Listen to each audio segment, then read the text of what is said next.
The New York City Opera, as you know, has gone out of business through every fault of its own, unfortunately. But we're here to be guided through the first 10 years of that institution by someone who is too young to have been around for those 10 years, but I remember some of those 10 years, and we have people in this audience whose names I won't mention, who were there all the way back in the mid-1940s when it all got going. And it's a fascinating story, and there isn't anyone in the world, I think, better to tell it than Cori Ellison.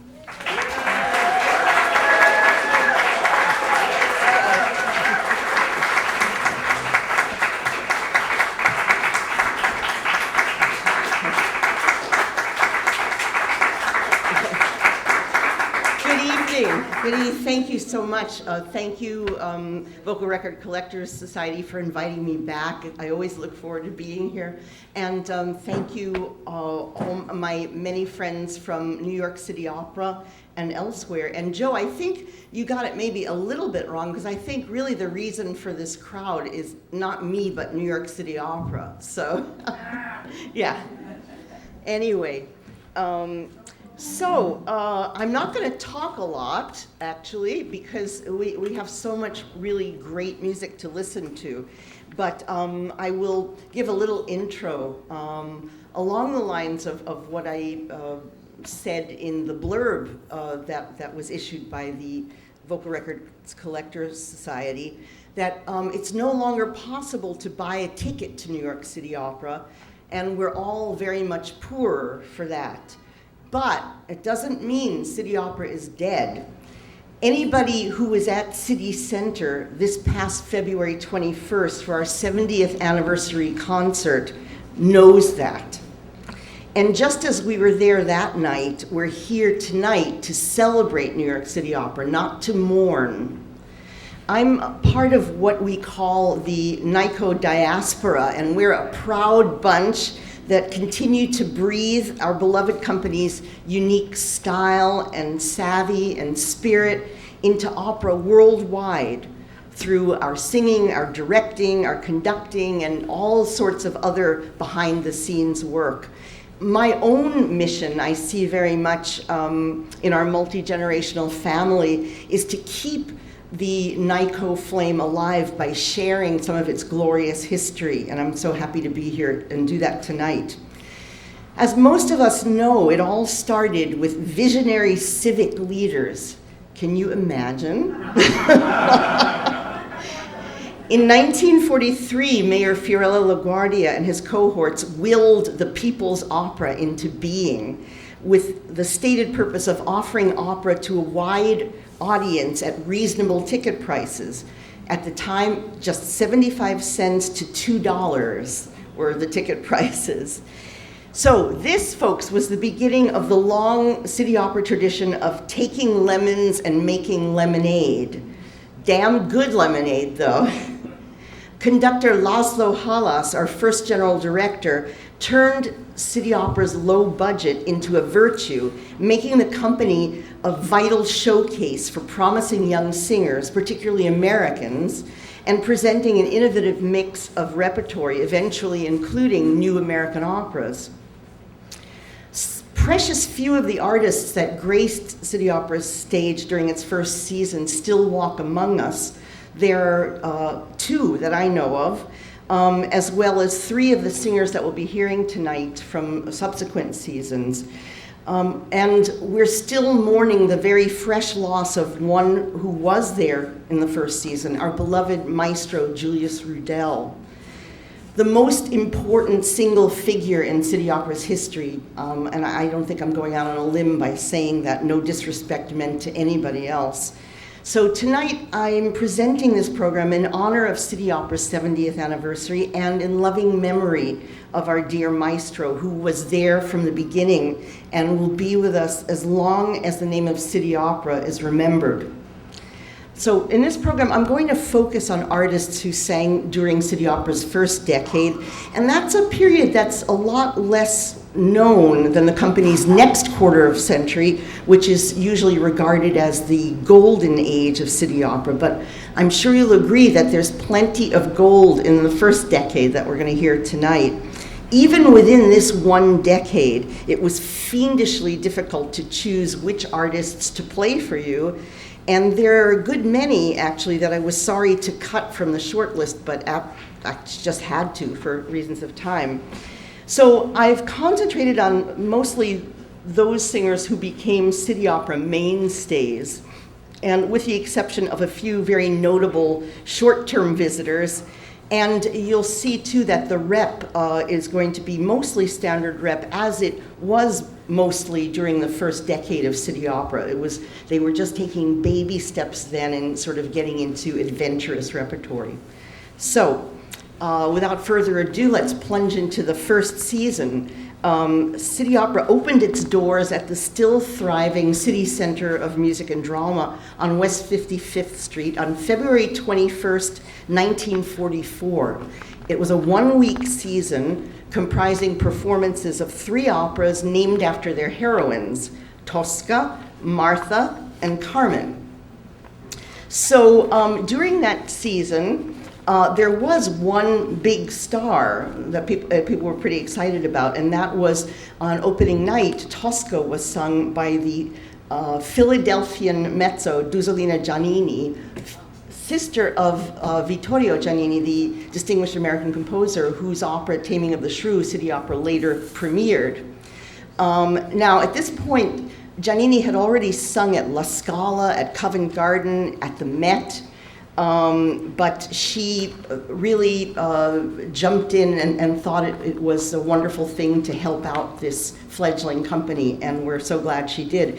This is, the first recording that we're going to hear is from Tosca, Visitarte, a radio transmission from the same year, 1944, but from San Francisco Opera, conducted by Gaetano Merola.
opera's first Carmens were headlined by someone who we now think of as a star, but who wasn't really a star in the US at the time, the Belarusian-born Jennie Tourel, who emigrated to the US shortly before that.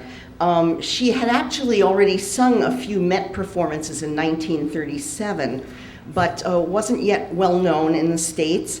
But she purportedly had already sung over 200 Carmens at the Opéra Comique in Paris, the place where Carmen premiered, actually. She went on to become quite an important singer and sang a lot at the Met. Didn't stay at City Opera very long, and was very closely associated with both Leonard Bernstein and later James Levine, became a very distinguished teacher at Aspen and at Juilliard. But now, let's hear her sing the second act duet with Don José. Her Don José in this recording, as it was the Ukrainian-born French-trained tenor Joseph Rogatchewsky, who sang some Wagner, but really is best known for his French repertoire. He was a very highly regarded Werther. And after World War II, went back to Europe and was the general director of the Théâtre de Monet in Brussels. So this recording is actually an amazing recording. It's not the best copy, unfortunately. If anyone has a better copy, give me a shout. But it is actually taken from the broadcast of Carmen that was done at City Opera, the first Saturday matinee of City Opera in 1944, February 26th, 1944. And parts of it were broadcast live. So this is that recording. We are bringing you the second act of the opera Carmen from the New York City Center of Music and Drama.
Amazing to think that that was live, the first season of City Opera.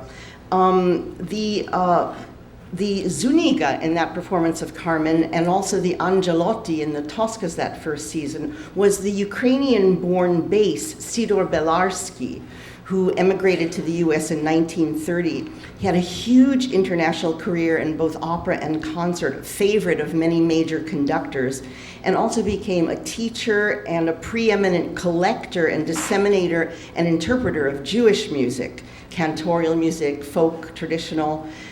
He was apparently known as the Yiddish Frank Sinatra. I don't know exactly how to interpret that, but let's assume it was a compliment.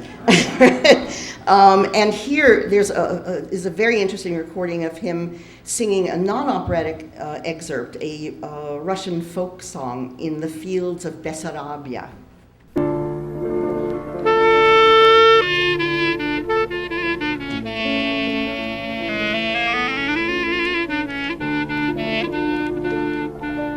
Sehr viel Lieder hab ich gekannt und alle sennen mir der Resten. Nur ein Lied ist mir verblieben, ich will es keinmal nicht vergessen.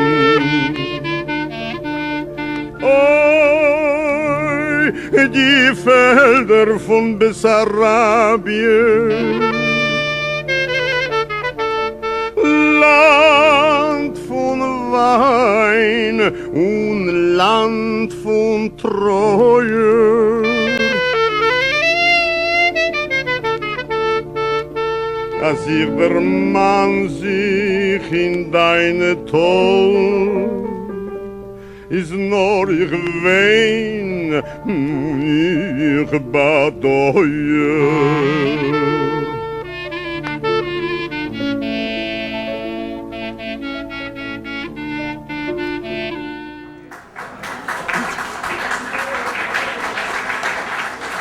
That goes on for several verses.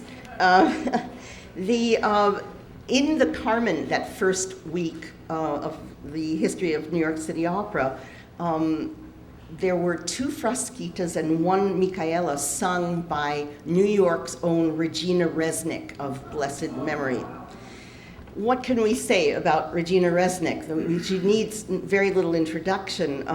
She, after singing those 2 little roles, not so little really, Michaela or Frasquita, but she sang Santuzza in Cavalleria, but then she didn't stay long, and I don't really need to tell you where she went, but we had her first. This live recording that we're going to hear was made a mere 3 weeks after her City Opera debut.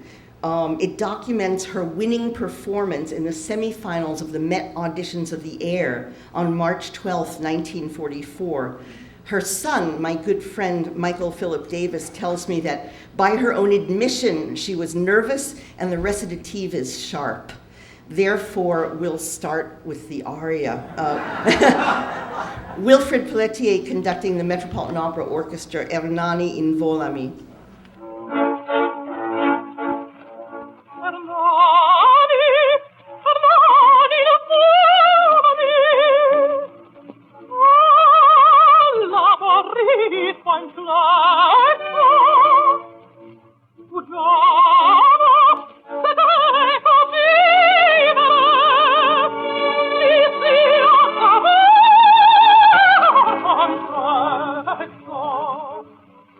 Oh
Regina Resnik is, unlike a lot of other singers who went on to fame and glory from City Opera, she always came back. She came back in 1954 as a guest in the party scene of Fledermaus.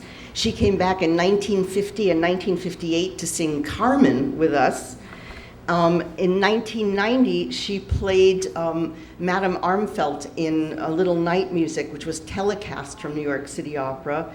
And in the new millennium, she actually narrated a selection in our Vox Festival of New Works. She participated in many outreach panels and and she was at countless performances over the years and was always cheering us on. So thank you, Regina Resnik. So, not a bad first season for New York City Opera. The critics thought it was good, the audiences thought it was good, and the Met thought it was good. They immediately poached away Jennie Tourel, Martha Lipton, Hugh Thompson, Thomas Hayward, and as they would continue to do over the years. And I think part of City Opera's function was also feeling proud to have launched so many singers who went on to great careers. The next season was also a short one, a little longer, spring 1944, and that season saw City Opera's first Traviata with quite a cast. The first Violetta at City Opera was Dorothy Kirsten, a New Jersey-born protege of Grace Moore. That was 1944. In 1945, she made her debut as Mimi at the Met, and that began a 30-year relationship with her and the Met.